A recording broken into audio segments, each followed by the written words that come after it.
प्रणाम। फिर राधे राधे। उस बात को मैं फिर एक बार दोहराता हूँ कि अभी जो प्रवीण जी पूछ रहे थे श्रवण मनन निधिध्यासन, तो श्रवण और पठन ये एक चीज है। ये शास्त्रों को हम पढ़ें या सदगुरुओं से सुने, उसके बाद सेकंड स्टेप होता है चिंतन और मनन। उस पर हमें चिंतन मनन करना चाहिए कि हमें क्या बताया गया है, क्या कहा गया है, या शास्त्र क्या कह रहा है। या जो हम लोग भगवत गीता पढ़ते भी हैं 5 श्लोक, तो 5 श्लोक में भगवान क्या कह रहे हैं, ये पढ़ने के बाद फिर इसको बाद में चिंतन मनन भी करना है कि इसमें भगवान कह क्या रहे हैं। और इसके बाद तीसरा है निधिध्यासन, उसको ग्रहण करना, माने उसके ऊपर चलना। ये तीनों जब होगा तब हमारा काम शुरू होगा, असली काम शुरू होगा। इसमें से अगर एक भी नहीं होगा, जैसे हम लोग अभी ज्यादातर श्रवण पठन में ही ध्यान दे देते हैं, चिंतन मनन और निधिध्यासन थोड़ा सा कम हो रहा है, इसलिए थोड़ा लेट हो रहा है। तो श्रवण मनन निधिध्यासन पहले सुनना है, फिर चिंतन मनन करना है, और फिर उसको अपने जीवन में धारण करना, उस पर चलना है। इसका मतलब अर्थ। अब हम चलते हैं थोड़े रामायण में। रामायण में जो भगवान बोले हैं गीता के 12वें अध्याय में, उसी बात को, क्योंकि 11वें अध्याय में तो भगवान ने अपने विभूतियों का वर्णन किया है, और अंतिम श्लोक में उन्होंने ये कहा 11वें अध्याय के लास्ट में, मत कर्म कृण मत पर्वो मत भक्त संग वर्जित निर्वैर सर्वभूतेषु यजमामेति पांडवा। इसके पहले भी बोले हैं कि केवल भक्ति के द्वारा ही मुझे इस रूप में देखा जा सकता है। इसलिए अंत में भगवान कह रहे हैं जो मेरे परायण रहकर ही मेरे लिए कर्मों को करते हैं, जो मेरे भक्त हैं, जो संग वर्जित है, माने बुरे संगों से जो परहेज रखते हैं, वो मेरे प्राप्त करते हैं। ये भगवान कहने का सीधा साम है। काकभूषुंडी जी बहुत सुंदर एक बात बोले हैं रामायण में। काकभूषुंडी जी कहते हैं कि सबसे पहले तो वो ये बोले हैं, शिव या जब पूज्य चरण रघुराई मोह पर कृपा परम निर्मला। शिव और ब्रह्मा भी जिनके चरणों की सेवा चाहते हैं या जिनके सेवा में रत रहते हैं 24 घंटा, काकभूषुंडी जी कहते हैं कि मोह पर परम कृपा मधुलाई। मेरे ऊपर पता नहीं अकारण कृपा वो कैसे कर दिए, मैं भी नहीं समझ पा रहा हूँ। मेरे ऊपर भगवान ने अकारण कृपा कर दिया है, अर्थात मैं शिव और ब्रह्मा से भी भाग्यशाली हूँ। ये काकभूषुंडी जी कहते हैं। आगे काकभूषुंडी जी कहते हैं गरुड़ जी से कि अस स्वभाव कहीं दिखाऊं न सुनऊं, कहे खगेशी रघुपति लिखाऊं। कह रहे हैं कि हे गरुड़ जी, भगवान राम के जैसा तो चरित्र हमने किसी का देखा ही नहीं और सुना भी नहीं। रघुपति जी का जो चरित्र है हमने आज तक अपने जीवन में कभी देखा भी नहीं है और सुना भी। आगे काकभूषुंडी जी कहते हैं साधक सिद्ध विमुक्त उदासी, कवि कोविद कृतज्ञ सन्यासी, जोगी सूर सुतापस ज्ञानी, धर्म निरत पंडित विज्ञान। काकभूषुंडी जी कहते हैं कि साधक जो साधना अवस्था में हो और सिद्ध जो सिद्ध हो गया हो, जिसकी साधना सिद्ध हो चुकी है, विमुक्त और बैरागी का कई मतलब है, जो संसार से बैराग, जिनको बैराग हो गया है। तो साधक सिद्ध विमुक्त उदासी, कवि कोविद कृतज्ञ सन्यासी, कितना हूं बड़ा वो ज्ञानी हो, सन्यासी हो, योगी हो, तपस्या में रत हो, देवता हो। काकभूषुंडी जी कह रहे हैं कि तरई न बिन से मम स्वामी, राम नमामि नमामि नमा। मेरे प्रभु की सेवा किए बिना, मेरे प्रभु की भक्ति किए बिना कोई भी संसार से तर नहीं सकता है।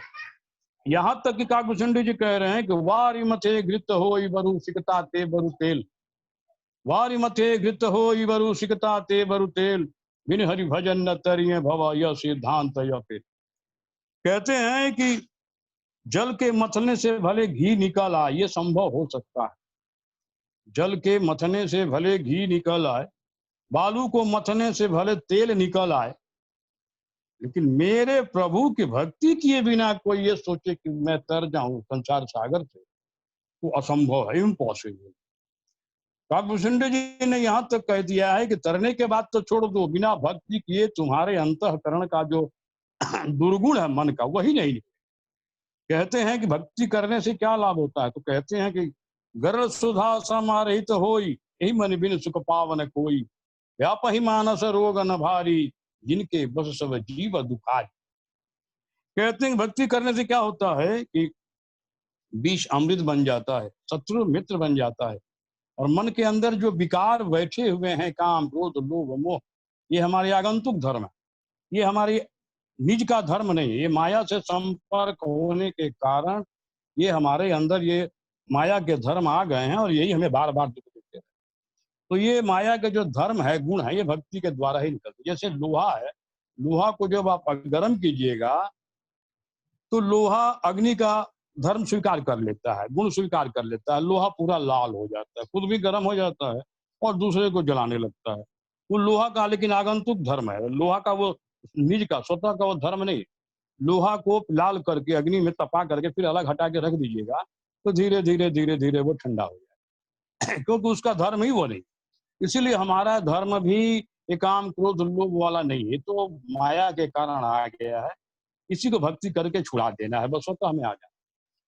आगे काकभूषण जी कहते हैं कि ये तो छोड़ दो, तरने का तो बात छोड़ दो। फूल ही नवबरु बहुविधि फूला, जीवन लौ सुख हरि प्रति। अरे भव सागर से पार तरने का तो बात छोड़ दो रे भैया। अगर कोई मेरे भगवान की भक्ति नहीं करता है तो आसमान में रंग बिरंगे फूल खिल जाना संभव है, लेकिन मेरी भक्ति, भगवान की भक्ति किए बिना किसी का सुखी होना बिल्कुल असंभव। आगे कहते हैं कि ही मत अनल प्रकट बर होई, विमुख राम सुख पावन कोई। बर्फ से अग्नि प्रकट हो सकती है, लेकिन जो राम से विमुख है, राम से जिसने अपने आप को अलग कर लिया है, उसका सुखी होना बिल्कुल ही असंभव। अंधकार वर रवि न सावे, विमुख राम न जीव सुख पावे। अंधेरा हो सकता है कि रवि को निकल जाए, सूर्य को खा जाए, ये संभव हो सकता है, लेकिन जो राम से विमुख है, भगवान की जो भक्ति नहीं करता है, अपने आप को जोड़ के नहीं रखा है, उसका सुखी होना बिल्कुल ही असंभव। इसी बात को भगवान गीता के 12वें अध्याय में भी बोले हैं। 12वें अध्याय में भगवान, अच्छा पहले हम रामायण में थोड़ा और चलते हैं क्योंकि अभी समय है। भगवान कहते हैं कि मुझे प्रिय कौन है। रामायण के गीता के 12वें अध्याय में भगवान बोले मुझे प्रिय कौन। पहले रामायण में चलते हैं। रामायण में भगवान कहते हैं मुझे कौन प्रिय है। काकभूषण जी सुनो, कहते हैं कि एक पिता के विपुल कुमारा हो पृथक गुलशील आचार। जैसे एक संसारी पिता के बहुत से पुत्र होते हैं, एक संसारी पिता के बहुत से पुत्र होते हैं। आगे भगवान कहते हैं वो अलग अलग गुण वाले, अलग अलग स्वभाव वाले होते हैं। एक पिता के विपुल कुमारा हो पृथक गुणशील आचारा। कोई पंडित को तापस ज्ञाता, को धनवंत सूर को दाता। कहते हैं कि जैसे एक पिता के बहुत से पुत्र होते हैं, संसारी पिता के अलग अलग गुण धर्म वाले होते हैं। कोई तपस्वी होता है, कोई ज्ञानी बनता है, कोई पंडित बनता है, कोई धनवान बनता है, कोई बहुत बड़ा दानी बनता है। आगे भगवान कह रहे हैं जे पितु भगत बचन मन कर्मा, सपने हु जाने न दूसर धर्मा। लेकिन उन सभी बालकों में से, सभी लड़कों में से जिसने अपने पिता को ही, पिता के सेवा को ही मन से वाणी से सेवा कोई अपना धर्म मान लिया है, दूसरे पिता की सेवा के अलावा दूसरा कोई धर्म जानता ही नहीं, तो भगवान कहते हैं सोई सुत प्रिय पितु प्राण समाना, यद्यपि सो सब भांति आयाना। भगवान कहते हैं कि इन सभी बालकों में से, सभी लड़कों में से जिसने अपने पिता की मन से वाणी से शरीर से सेवा को ही अपना धर्म मान लिया है, वो स्वप्न में भी किसी दूसरे धर्म को नहीं जानता है, तो भगवान कहते हैं कि वह बालक, वह लड़का अपने पिता प्राणों के समान प्रिय होता है। यद्यपि सो सब भांति आयान, वह चारों प्रकार से हर तरह से मूर्ख ही क्यों न। यानी सभी बालकों में से जो धनवान है, गुणवान है, तपस्वी है, देवता है, दानी है, उन सभी बालकों में से जिसने अपने पिता के ही मन से वाणी से शरीर को सेवा करने का धर्म मान लिया है, सपने में भी कोई दूसरा धर्म उसके पास वो जानता ही नहीं है, तो भगवान कहते हैं कि वो अपने पिता को प्राणों के समान वो बालक प्रिय होता है, चाहे वो हर प्रकार से मूर्ख ही क्यों न हो। इसी प्रकार से भगवान अपने लिए कहते, यही विधि जीव चराचर जेते, यही विधि जीव चराचर जेते, त्रिजग देव नर असुर समेते, अखिल विषय मोर उपाया, सब पर मोहि बराबरि दाया। भगवान कहते हैं कि ये जो त्रिजग हैं, ये जो देवता है, नर योनि है, ये असुर योनि है, ये सब मेरी ही बनाई। सारी सृष्टि मेरा बनाया हुआ, सब पर मेरी बराबर ही कृपा है, किसी पर कम बेसी नहीं है। लेकिन भगवान यहाँ लेकिन लगा रहे हैं, बट कहते हैं तीन महु जय परिहरि मद माया भजहि मोहि मन बचु और काया। लेकिन इनमें भी जो मद, अहंकार, अभिमान को छोड़कर और माया को छोड़कर जो मेरी सेवा करता है, जो मेरी भक्ति करता है, तो भगवान क्या कह रहे हैं? भगवान यही कह रहे हैं कि सारा संसार मेरा बनाया हुआ, सारे जीवों पर, सारे देवताओं पर, सारे राक्षसों पर मेरी बराबर कृपा है। लेकिन जो अभिमान और माया छोड़कर जो मेरी भक्ति करता है, तो भगवान कहते हैं पुरुष नपुंसक नारिवा जीव चराचर कोई सर्व भाव भजी कपट तजी मोहि परम प्रिय सु। इन सब में मद, अहंकार और माया को छोड़कर, छल कपट छोड़कर जो मेरी भक्ति करता है, जो मेरी सेवा करता है, वह मेरे प्राणों के समान प्रिय होता है। ये काकभूषण गिरी से। इसी बात को भगवत गीता के 12वें अध्याय में भगवान 12 से लेकर 20 श्लोक तक बोले हैं। भगवान यहाँ कह रहे हैं कि मुझे कौन भक्त प्रिय है। हम लोग तो कहते हैं कि मुझे गोविंद प्रिय है, राम प्रिय है, कृष्ण प्रिय है। यहाँ स्वयं गोविंद कहते हैं कि मुझे कौन प्रिय है, किस तरह का भक्त मुझे प्रिय। तो हम भगवान हमें प्रिय लगे और हम भगवान को प्रिय लगे, इन दोनों में अंतर। और 12वें अध्याय में भगवान ने पार लगाने के लिए संकल्प, अपने भक्तों को स्मृत संसार सागर से पार करने के लिए प्रतिज्ञाबद्ध है। भगवत गीता के 12वें अध्याय का आप दूसरा श्लोक देखिएगा तो भगवान कहते हैं मया वेश मनो ये माम नित्युक्त उपास्ते सदया पर्योप्यतास्ते ते में भक्त मामता। भगवान कहते हैं कि जो मेरे चिंतन में हमेशा रहता है, जो मेरी भक्ति में रत रहता है, वो मेरे भक्तों में सर्वमान्य भक्त है, सर्वमान्य योगी है, सर्वमान्य संत है, ऐसे कह रहे हैं। दूसरे श्लोक में आप लोग देखिए, इस श्लोक को तो पहले भी बोल चुके हैं। योगी नाम पे सर्वेशाम मदगते नांतरात्मना श्रद्धावान भजते इमाम समेक स्तमोता। योगियों में वो श्रद्धावान योगी जो निरंतर अपनी अंतरात्मा से मुझे भजता रहता है, और योगियों में सर्वमान्य योगी। अब आप 6ठे श्लोक में देखिएगा। 6ठे श्लोक में भगवान कहते हैं, बहुत वाइटल श्लोक है, इसमें खुद भगवान प्रतिज्ञा ले रहे हैं। भगवान कहते हैं, 6वां 7वां दोनों देख लीजिएगा। भगवान कहते हैं कि ये तू सर्वमाणी कर्माणी मई सनस्य मत परा अनन्य योग्य माम ध्यानते उपासते। और 7वां श्लोक में कहते हैं कि तेसाम हम समुद्धरता अमृत संसार सागरात भवामी नाचिरात पार्थ भैया विशुद्ध चेतसाम। 7वें 6वें और 7वें श्लोक में भगवान कह रहे हैं जो मेरे चिंतन में मेरे निरंतर हमेशा मन लगाए रहता है, जिसका मन मेरे अलावा और कहीं नहीं जाता है, उसको इस स्मृत संसार सागर से मैं स्वयं पार कर देता। तो भगवान स्वयं गारंटी ले रहे हैं, यानी हमारी सारी समस्या उनको समर्पण करते ही हमारी सारी समस्या का समाधान हो जा रहा है। इसके बाद 8वें श्लोक में भगवान कह रहे हैं, इसलिए भगवान फिर इस बात को दोहरा कह रहे हैं, इसलिए अर्जुन मैं एव मनाधत्सवा मई बुद्धिम निवेशया निवस्यसी मैं बताऊं भवम न संशया।